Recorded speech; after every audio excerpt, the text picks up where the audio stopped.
नमस्कार. आपण थोडक्यात काय बघणार आहोत तर राष्ट्रीय हळद मंडळ नॅशनल टर्मरिक बोर्ड. बघा महत्त्वाचं का आहे, कारण स्थापना कधी झाली आहे 2025मध्ये झालेली आहे आणि 14 जानेवारी 2025मध्ये झालेली आहे. लक्षात ठेवायला पण अगदी सोपं आहे. बघा उद्घाटन कधी झालं 14 जानेवारी 2025. कोणाद्वारे? पियुष गोयल. ते कोण आहेत? केंद्रीय वाणिज्य आणि उद्योग मंत्रालय मंत्री आहेत ते. ठीक आहे. बघा NTB नॅशनल टर्मरिक बोर्ड स्थापना 2025. अध्यक्ष पल्ले गंगा रेड्डी हे पहिले अध्यक्ष आहेत. नीट लक्षात ठेवा. हेडक्वार्टर आहे निजामाबाद तेलंगणा. उद्दिष्ट काय आहे तर भारतीय हळदीचे उत्पादन, विपणन आणि निर्यातीला प्रोत्साहन देणे. पुढील 5 वर्षात हळद उत्पादन 20 लाख टन करणे. पुढील 5 वर्षात किती? 20 लाख टन करायचं आहे उत्पादन. ठीक आहे. पुढे भारत हा हळदीचा जगातील सर्वात मोठा उत्पादक, ग्राहक आणि निर्यातदार आहे. उत्पादक आहे, ग्राहक आहे आणि निर्यातदार आहे. हळदीच्या जागतिक व्यापारात भारताचा वाटा किती टक्के आहे? 62% जास्त आहे.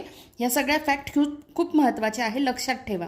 बांगलादेश, UAE, USA आणि मलेशिया ही भारतीय हळदीच्या निर्यातीची प्रमुख बाजारपेठ आहे.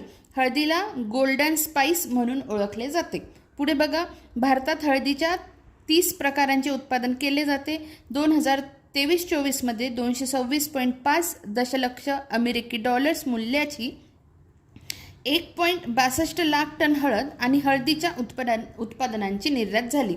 एकदम शॉर्टमध्ये बघू काय काय महत्त्वाचे आहेत. तर नॅशनल टर्मरिक बोर्ड स्थापना झाली किंवा उद्घाटन झालं 14 जानेवारी 2025ला.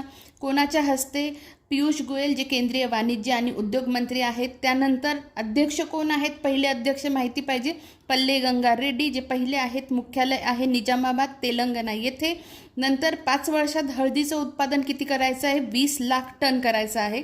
हळदीच्या जागतिक व्यापारात भारताचा वाटा 62% पण जास्त आहे. बांगलादेश, UAE, USA, मलेशिया ही भारतीय हळदीच्या निर्यातीची प्रमुख बाजारपेठ आहे आणि हळदीला काय म्हणतात? गोल्डन स्पाइस म्हणूनही ओळखल्या जाते. ठीक आहे. धन्यवाद.